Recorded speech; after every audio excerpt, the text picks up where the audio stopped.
In 1937, when the Great Depression had stripped America bare and desperation hung in the air like smoke from failed dreams, a woman named Ruth Davidson discovered something that would defy every law of material limitation the world had imposed. She was a single mother working 3 jobs, barely surviving, her children wearing threadbare clothes. The world told her she was finished. Every door had closed. Every option had been exhausted. But Ruth Davidson was about to encounter a spiritual principle so powerful, so absolute in its operation, that within a time frame that astounded everyone who knew her circumstances, promoted to executive secretary position with 10-fold salary increase within 21 days. This is not a fairy tale. This is documented history. And the principle Ruth Davidson learned is exactly what we're exploring in Stop Hoping. Decree this before 2026 begins. Florence Scovel Shinn. Florence Scovel Shinn sat across from desperate people every single day during those Depression years. And what she taught them wasn't positive thinking or wishful hoping or trying to stay optimistic despite impossible circumstances. She taught them spiritual law, and that law operated then exactly as it operates now, as reliably as gravity, as certain as mathematics, as absolute as the rising sun. Ruth Davidson had done everything the material world suggested. She had worked harder than anyone around her. She had sacrificed everything she had. She had prayed desperately, begged God for relief, pleaded with the universe for mercy. And yet the more she struggled, the deeper into devastation she sank. This is the paradox that Florence Scovel Shinn understood, and that the conventional world even today fails to grasp. The very act of struggling with money, of treating it as something scarce to chase or beg for, creates the energetic frequency that repels it. The desperation itself becomes the barrier. The fear of lack manifests more lack. The consciousness of poverty perpetuates poverty. Shinn met Ruth Davidson in a modest New York apartment, the sounds of desperate footsteps echoing from the streets below, where thousands searched daily for work that didn't exist. She looked at this broken woman and spoke words that would transform everything. The teaching behind Stop Hoping. Decree this before 2026 begins. Florence Scovel Shinn represents one of the most revolutionary principles ever articulated about the relationship between human consciousness and material supply. It challenges every assumption modern society holds about wealth creation. It reverses the entire paradigm of earning, deserving, and receiving. And most importantly, it works with a consistency that defies material logic. Shinn explained to Ruth Davidson what would become the cornerstone of a teaching that has now transformed millions of lives across nearly a century. Money, she said, is not something you pursue. It is not something you work for in the traditional sense of trading time for dollars. It is not something you attract through positive thinking alone, or through vision boards, or through hoping really hard that the universe notices your need. Money is spiritual substance that responds to spiritual law, and that law operates through the power of the spoken word combined with absolute inner knowing. Not believing, not hoping, knowing. The distinction Shinn made was critical, and Ruth Davidson had to understand it at a depth beyond mere intellectual agreement. Ruth Davidson had been speaking words about money her entire life, but every single word had been spoken from a consciousness of lack. Even when she tried to be positive, even when she attempted affirmations, the words carried the vibrational signature of absence, of wanting, of separation from the thing desired. She would say things like, "I hope money comes to me," or "I wish I had more," or "I'm trying to manifest abundance." Each of these statements, Shinn explained with precision, carries within it the frequency of not having, of lack, of distance from the desired reality. The universe, Shinn taught, doesn't respond to hoping. It doesn't respond to wishing. It doesn't respond to trying. The universe responds to commanding, to decreeing, to speaking as one who already possesses divine authority over material circumstances. This isn't arrogance. This isn't presumption. This is understanding your spiritual identity as an heir to infinite supply, as a focal point through which divine substance takes form, as a creative being whose word carries the same power that brought worlds into existence. Florence Scovel Shinn gave Ruth Davidson a specific decree, not as a magic spell, not as a wishful affirmation, not as something to repeat mindlessly hoping it might work. She gave her a statement of spiritual law that Ruth Davidson was to speak with the full force of her inner authority. The decree was this: "My word is my wand. I command prosperity." The instruction was precise and non-negotiable. Ruth Davidson was to stand before a mirror twice daily, morning and night. She was to look herself directly in the eyes. She was to speak these words not with desperation, but with the calm certainty of a judge pronouncing a verdict that cannot be appealed. She was to feel in her body, in her bones, in her blood, the truth of divine supply already flowing to her.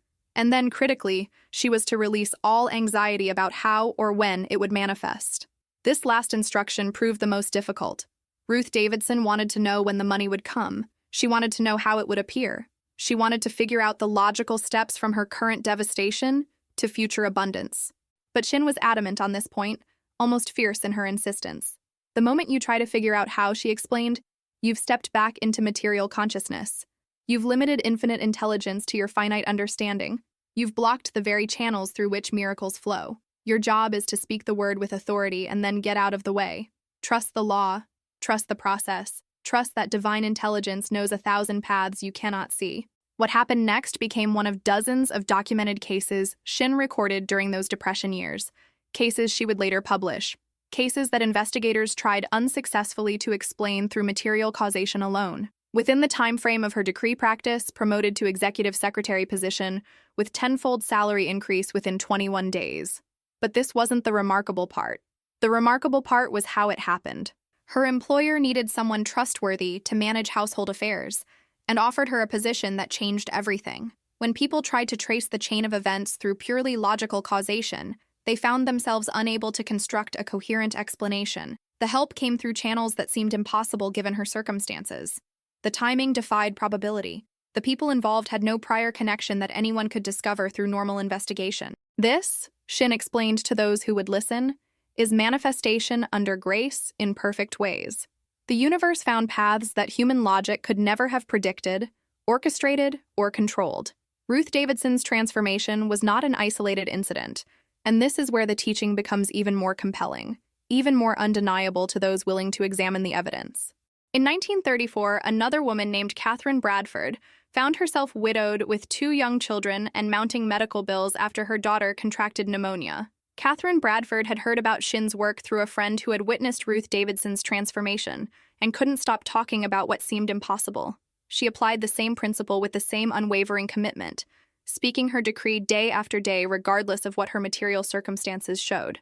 Her decree was, "I am a magnet for money. Prosperity of every kind is drawn to me." She spoke it in the morning before her feet touched the floor. She spoke it at night before closing her eyes. She spoke it when fear arose screaming in her mind. She spoke it when circumstances appeared to worsen rather than improve. She spoke it when her rational mind said nothing was changing and this was foolish. And within a time frame that left everyone who knew her situation speechless, received an unexpected inheritance that cleared all debts and provided security within 72 hours. Again, investigators and skeptics tried to find normal explanations for what appeared to be miraculous intervention. A lawyer appeared at her door with news of a great-aunt's estate she knew nothing about, totaling $4,000. How did this happen? Through what mechanism did a woman in desperate poverty speaking words in her bedroom cause material circumstances potentially thousands of miles away to shift in her favor? Material science has no answer. Economics has no explanation. Probability mathematics suggests it shouldn't happen. But spiritual law, as Shinn taught it, provides complete understanding. Your word, spoken with inner authority from a consciousness of already possessing divine inheritance, sets forces into motion that transcend physical limitation. It activates what Shinn called the superconscious mind, what others have called divine intelligence, what quantum physics now hints at as the field of infinite possibility that responds to focused consciousness. The pattern repeated itself again and again during those desperate Depression years, and it continues to repeat itself today for those who understand and apply the principle with the same faith and persistence those women demonstrated. Dorothy Harrison in 1935 was a desperate mother of 4 children unable to feed her family, her husband having abandoned them. She learned the decree practice from someone who had learned it from someone who had witnessed these transformations firsthand. Her decree was, "The infinite supply is mine to draw from." She spoke it with absolute faith despite zero evidence in her material circumstances suggesting anything would change. In fact, for the first 2 weeks, her situation appeared to deteriorate further, testing her resolve, challenging her faith, demanding she choose between the evidence of her senses and the truth of spiritual law. She chose the law, and the result shocked everyone who knew her story. Received an unexpected job offer paying triple her husband's previous salary within 1 week. Once again, a department store owner overheard her speaking affirmations and offered her a management position. Once again, the manifestation came through channels that defied logical explanation, but demonstrated with perfect consistency that spiritual law operates independent of material conditions, economic circumstances, or the beliefs of those who doubt it. These were not coincidences. They were not random lucky breaks in an unlucky time. They were not the universe playing favorites or rewarding some people while ignoring others. They were demonstrations of a law as reliable as gravity, though operating on a plane of reality most people never access because they never learn the principle or they learn it intellectually, but fail to apply it with the inner conviction and persistent faith required for manifestation. The law is always operating. The question is whether you're operating it consciously through proper understanding or unconsciously through default patterns of lack consciousness that most people inherit from their culture and never examine or question. Florence Scovel Shinn's teaching, the foundation of what we're exploring in Stop Hoping. Decree this before 2026 begins. Florence Scovel Shinn rests on several key principles that must be understood not just intellectually, but viscerally, in the body, in the consciousness, in the very fabric of how you perceive reality and your relationship to material supply. The first principle is this, and it's so important that everything else builds upon it. Your word is not a request. Your word is not a suggestion to the universe. It is not a hope or a wish or a prayer in the conventional sense of asking a power outside yourself to maybe grant your desire if you're good enough or deserving enough, or if it fits into some divine plan you can't understand. Your word is a creative force that sets spiritual law into motion with the same certainty that flipping a switch sets electrical law into motion. When you truly understand this principle, when you grasp at a cellular level that your spoken word carries the same creative power that brought galaxies into existence, everything in your relationship with money and abundance changes fundamentally. Most people speak to money as beggars approaching a wealthy stranger for spare change. They approach God as if petitioning a stingy parent for allowance that might be granted or might be withheld based on mood or merit. They affirm prosperity while secretly, deeply believing it might not come, certainly not for them. Certainly not in time, certainly not in the amount needed to solve their problems. This divided consciousness, this speaking one thing with the mouth while feeling another thing in the heart, this house divided against itself as the ancient wisdom describes it, creates what spiritual teachers call mixed signals to the universe. The words say abundance and prosperity. The feeling underneath screams lack and fear and unworthiness. And the universe, responding not to the words alone, but to the total energetic signature of the entire message including conscious and unconscious components, manifests confusion, delay, partial results, or nothing at all. This is why Shinn was so insistent, almost fierce in her insistence to the point that some students found her demanding, on the quality of consciousness from which you speak your decrees. She would tell her students, sometimes gently when they were receptive, sometimes with startling directness when they needed to be shaken from their mental laziness, you are not begging the universe for money as if you were unworthy and the universe might take pity on you. You are not hoping God will notice your need and maybe do something about it if he's not too busy with more important matters than your trivial financial concerns. You are commanding the substance of infinite supply to take form in your specific experience. This is your divine right as a child of the infinite. This is spiritual law that operates as impersonally and reliably as the law of gravity operates regardless of who invokes it or whether they understand the physics. And when you speak from that place of inner authority, from that consciousness of already being an heir to infinite abundance rather than a beggar hoping for crumbs, from that knowing that divine supply is your natural inheritance rather than something you must earn or deserve, the material world must reorganize itself to match that inner reality. Must, not might, not maybe, must. The second principle Shinn taught, and this principle is at the very heart of Stop Hoping. Decree this before 2026 begins. Florence Scovel Shinn, and essential to understanding why the teaching works when properly applied, is the reversal of the master-servant relationship most people unconsciously accept regarding money. In the conventional paradigm that dominates human consciousness and creates most of the suffering people experience around finances, humans serve money. They sacrifice their time for it, trading the irreplaceable hours of their lives for dollars. They sacrifice their health for it, destroying their bodies and minds in pursuit of financial security that always seems just out of reach no matter how much they accumulate. They sacrifice their relationships for it, choosing overtime and extra shifts over time with family and friends. They sacrifice their peace of mind for it, lying awake at night worrying about bills and debts and future security.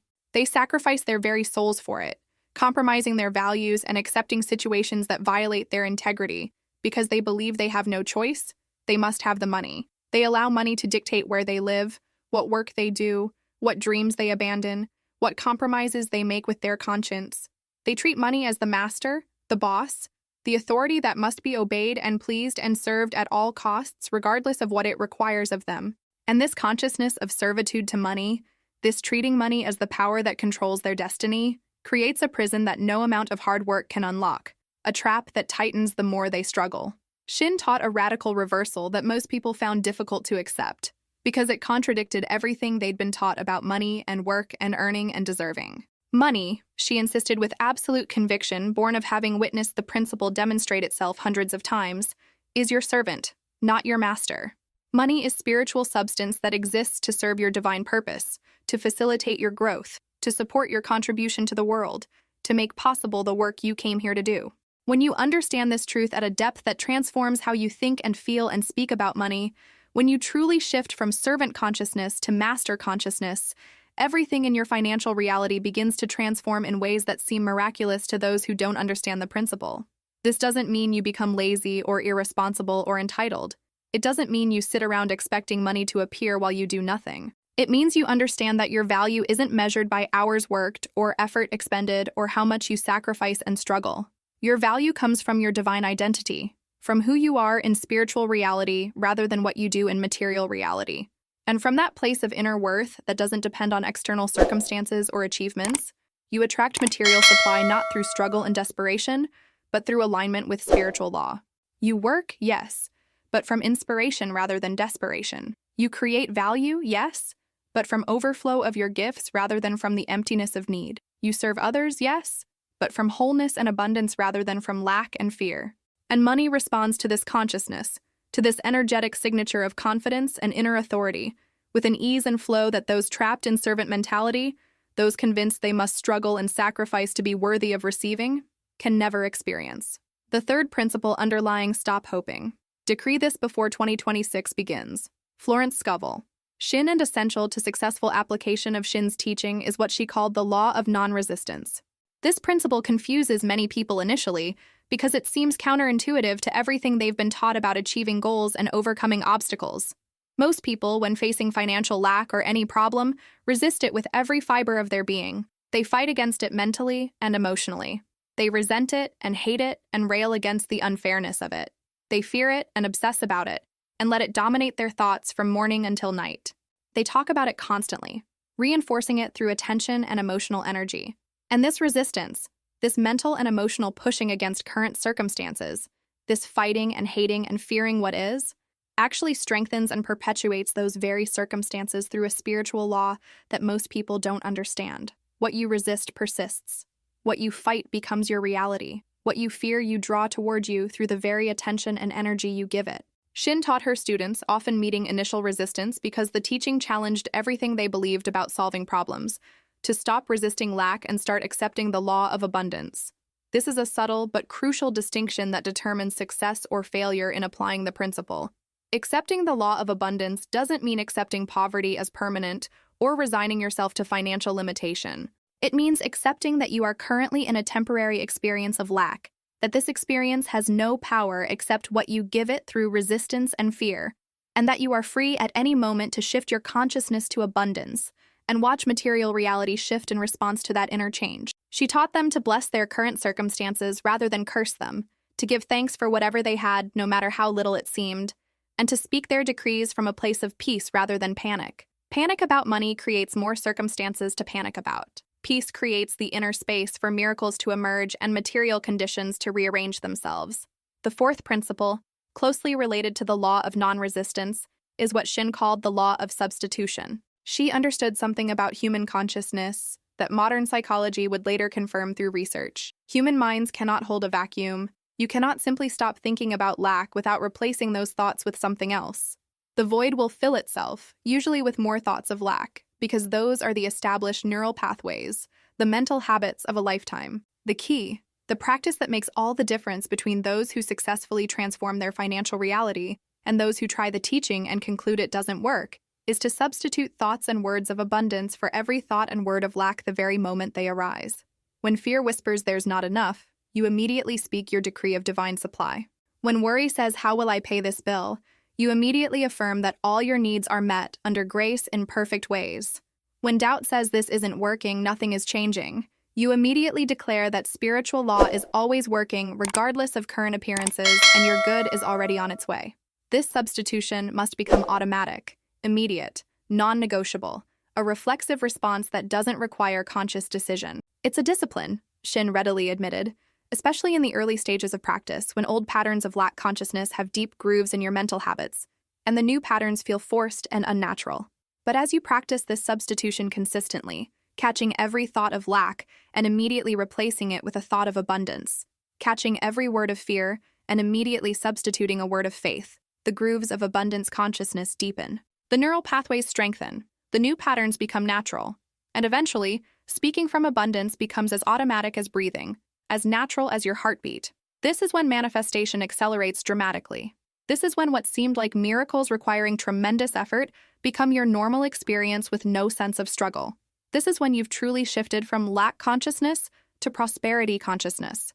The fifth principle, demonstrated clearly in the lives of Ruth Davidson, Catherine Bradford, and Dorothy Harrison, is faithful persistence despite zero evidence.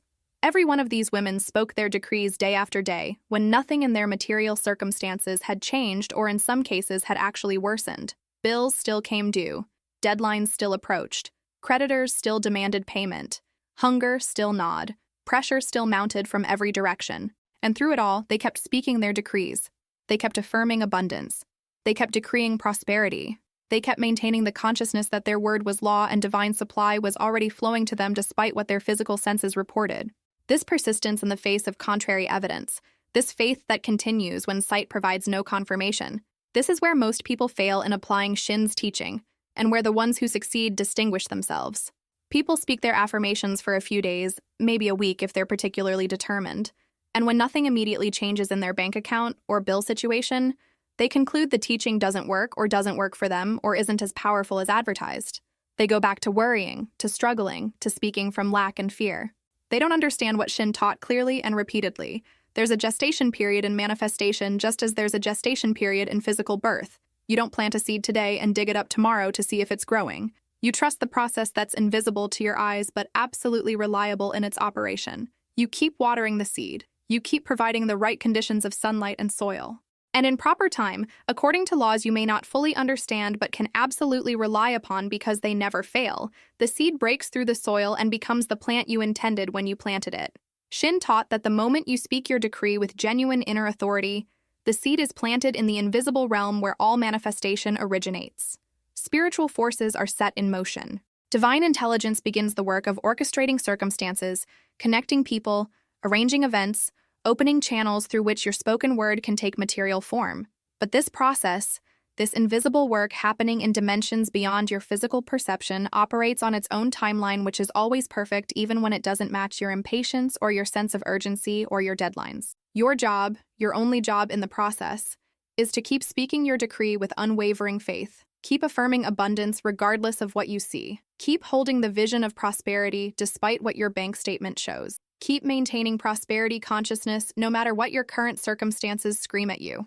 Material reality is always the lag effect of consciousness, the delayed reflection of yesterday's inner state. What you see today in your finances reflects the consciousness you held yesterday or last week or last month. What you're decreeing today with faith and persistence is creating the financial reality you'll experience tomorrow or next week or next month. Trust the process. Stay faithful to the practice. Persist in your knowing despite all evidence to the contrary.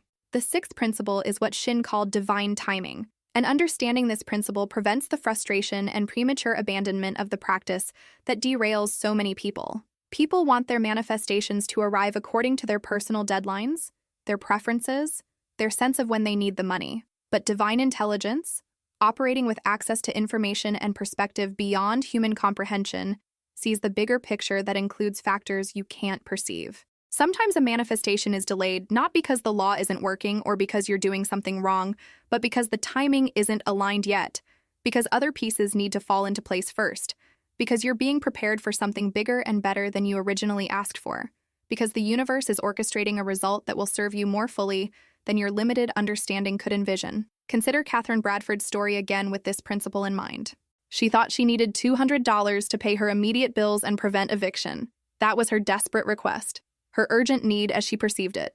But what manifested through her decree practice, what divine intelligence delivered when the timing was perfect, was $4,000 and a business opportunity that changed her entire financial trajectory for the rest of her life. If the $200 had manifested immediately when she thought she needed it, fulfilling her limited vision of what would solve her problem, she might have missed the bigger blessing that required a slightly longer gestation period, a few more pieces falling into place, a perfect timing that her panic and urgency would have disrupted.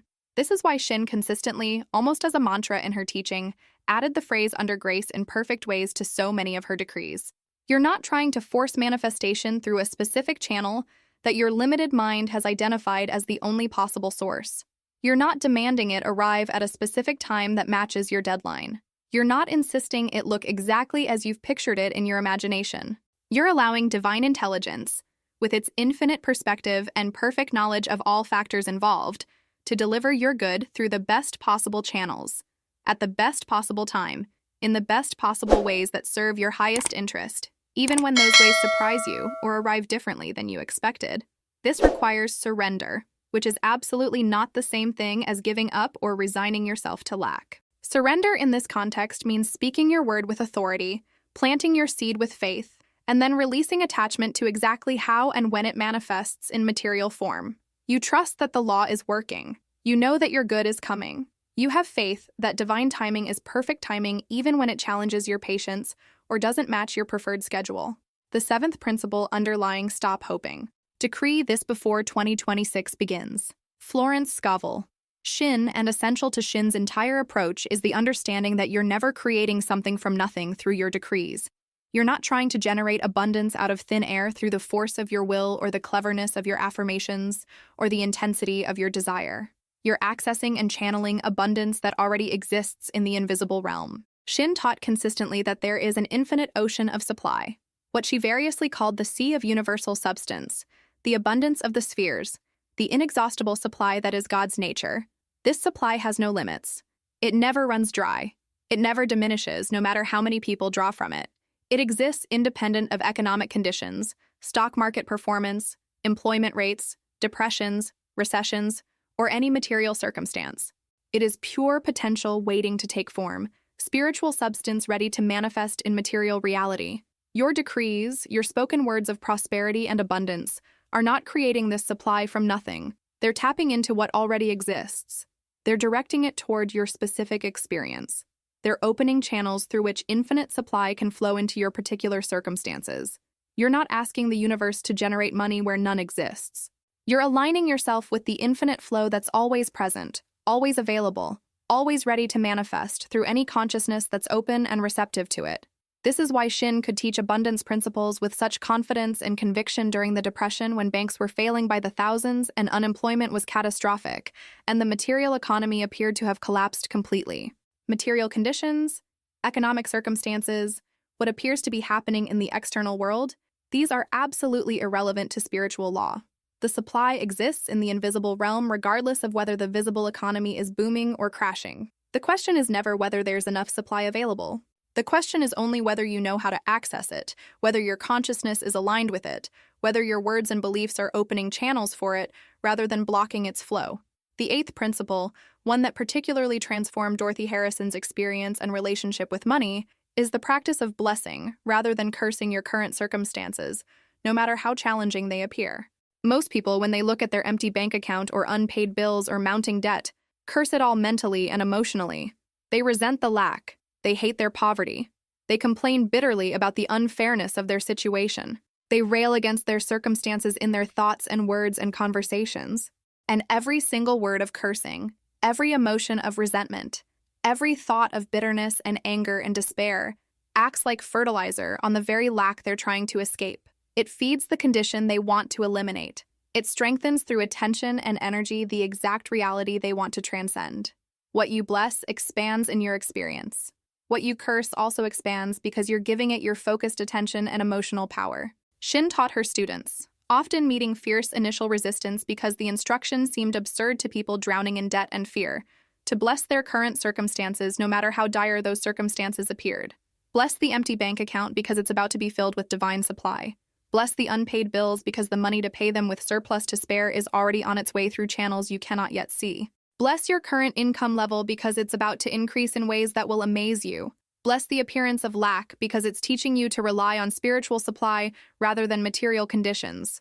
to trust divine law rather than economic circumstances, to know your worth comes from who you are rather than what you have. This practice of blessing, of speaking words of gratitude and appreciation, even when everything visible argues against gratitude, short-circuits the normal human reaction of resistance and resentment.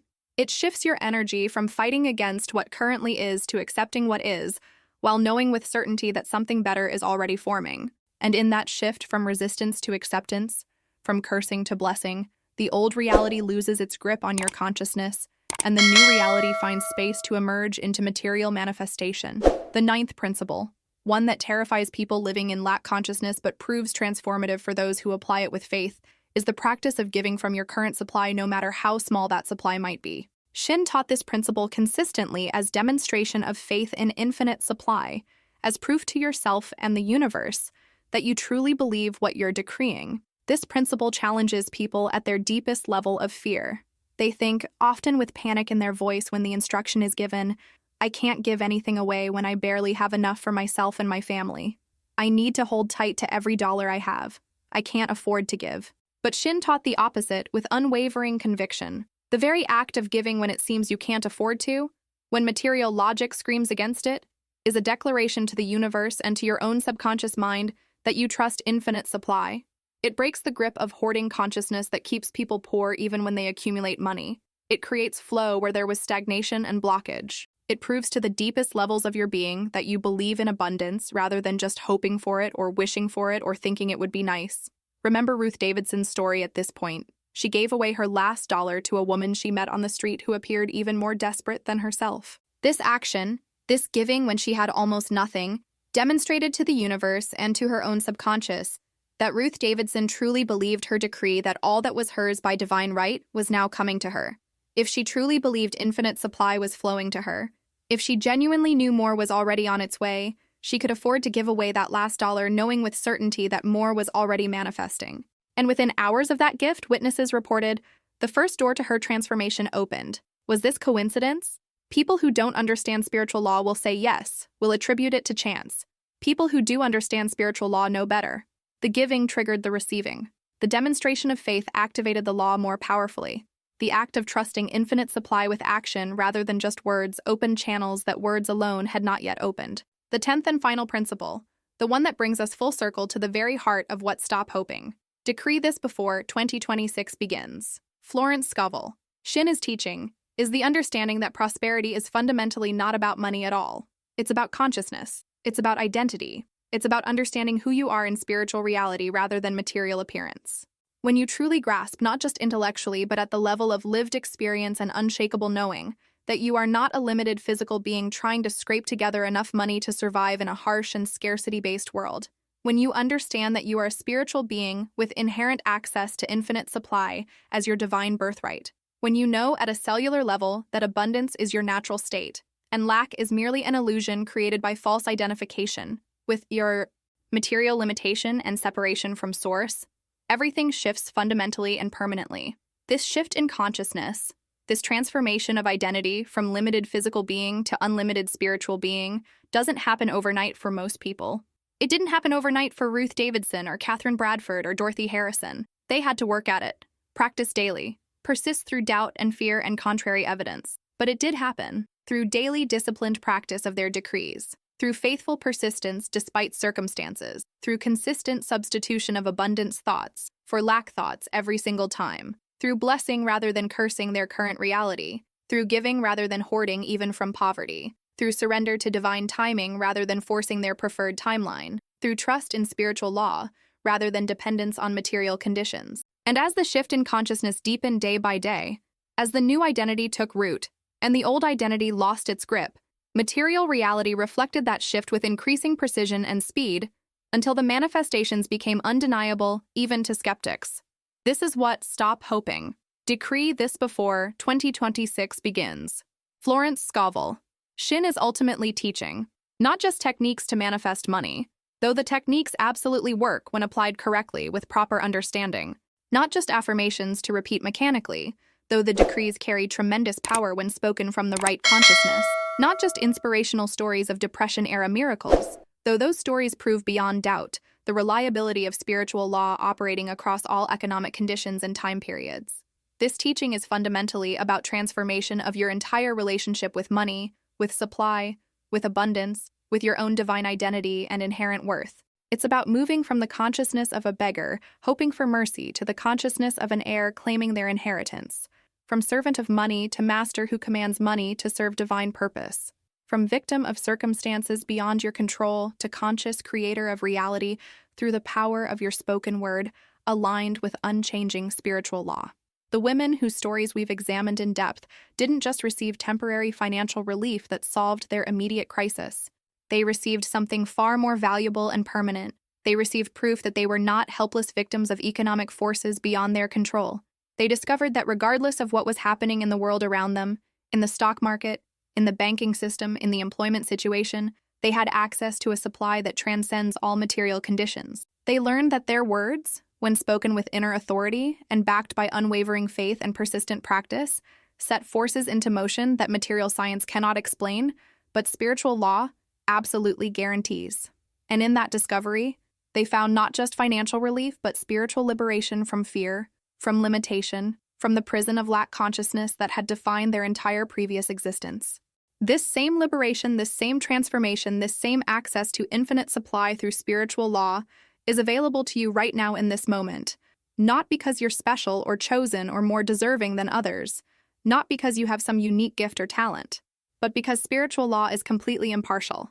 It works for anyone who understands it correctly and applies it faithfully. You don't have to be religious in any traditional sense. You don't have to believe in God according to any particular theology. You do have to understand and accept that there are laws governing the relationship between consciousness and material reality, that these laws are as reliable and predictable as physical laws like gravity, and that your word, your spoken decree, when originating from a consciousness of inner authority and abundance rather than begging and lack, activates these laws in your favor with absolute certainty. Start exactly where Ruth Davidson started on that desperate day when she had $3 and an eviction notice. Choose a decree that resonates with your spirit. Speak it twice daily, morning and night, with as much conviction and inner authority as you can muster in this moment. Don't worry if you don't fully believe it at first. Don't be concerned if doubt arises. Faith grows through practice. Conviction deepens through repetition. As you speak your decree consistently day after day, as you begin to catch yourself in thoughts and words of lack and immediately substitute thoughts and words of abundance, as you practice blessing your current circumstances while knowing with certainty that better is already forming, as you give from whatever you have as demonstration of your faith in infinite supply, you will begin to notice shifts in your experience. Small at first, perhaps. An unexpected check arriving. A bill mysteriously reduced or forgiven. An opportunity appearing from an unlikely source. A gift from someone you barely know. Money found. Debt canceled. Income increased through means you didn't orchestrate. These small shifts, these initial manifestations, are the universe confirming that you're on the right track. They're evidence that the law is responding to your new consciousness. Don't dismiss them as mere coincidence or luck or random chance. Receive them with deep gratitude as confirmation that spiritual law is working in your experience. Let them strengthen your faith. Let them deepen your conviction. Let them fuel your persistence in the practice even when bigger challenges remain. And as you continue the practice with increasing faith and deepening conviction, the shifts accelerate. The manifestations increase in size and frequency. What seemed miraculous at first becomes normal and expected. What appeared impossible becomes routine. Not because you're controlling the universe through willpower or manipulating reality through clever techniques, but because you've aligned yourself with laws that were always operating, but that you're now operating consciously, deliberately, with understanding and faith. This is the promise embedded in every word of Stop Hoping. Decree this before 2026 begins. Florence Scovel Shinn. This is what Florence Scovel Shinn proved through hundreds of meticulously documented cases during one of the darkest economic periods in modern history. This is what Ruth Davidson, Catherine Bradford, Dorothy Harrison, and countless others demonstrated through their transformations that witnesses could not explain through normal causation. And this is what awaits your experience when you move from intellectual understanding to committed daily practice. From dabbling in affirmations as an interesting experiment to decreeing with authority as a way of life. From hoping the universe might help you if you're lucky to knowing with absolute certainty that divine supply is your birthright, and your spoken word aligned with spiritual law is the key that unlocks it. The Great Depression eventually ended, Economic conditions improved. But the women who learned these principles during that dark time never returned to financial struggle, because they had learned something that transcends economic cycles and market conditions. They had learned to access a supply that exists independent of material circumstances. They had learned that consciousness creates reality, that their word is their wand, that they are not victims but creators, not beggars but heirs, not servants of money but masters who command money to serve their highest purpose and the greatest good of all. This consciousness, once truly achieved and anchored in your being, becomes permanent. It survives recessions, depressions, market crashes, job losses, and any other material circumstance you might face, because it's rooted not in the shifting, unstable sands of the material world, but in the eternal, unchanging law of infinite supply, responding with mathematical precision to awakened consciousness. Take what you've learned here not as interesting information to file away, but as a practical blueprint for total transformation. Apply it with the same dedication and faith those Depression-era women applied it when their very survival depended on it. Speak your decree with the same unwavering conviction despite contrary appearances. Persist with the same determination through doubt and delay. Bless your current circumstances with the same grace and wisdom. Give from your current supply with the same trust in infinite abundance. And watch, as they watched with amazement and gratitude, as spiritual law demonstrates its absolute reliability in your unique experience, transforming not just your bank account, but your entire relationship with money, with abundance, with scarcity, with fear, and most importantly, with your own divine identity as an heir to infinite supply, whose word, when spoken with true authority and backed by unwavering faith, moves mountains that material logic declares immovable and manifests miracles that the world calls impossible, but spiritual law knows as simply the natural operation of consciousness aligned with truth.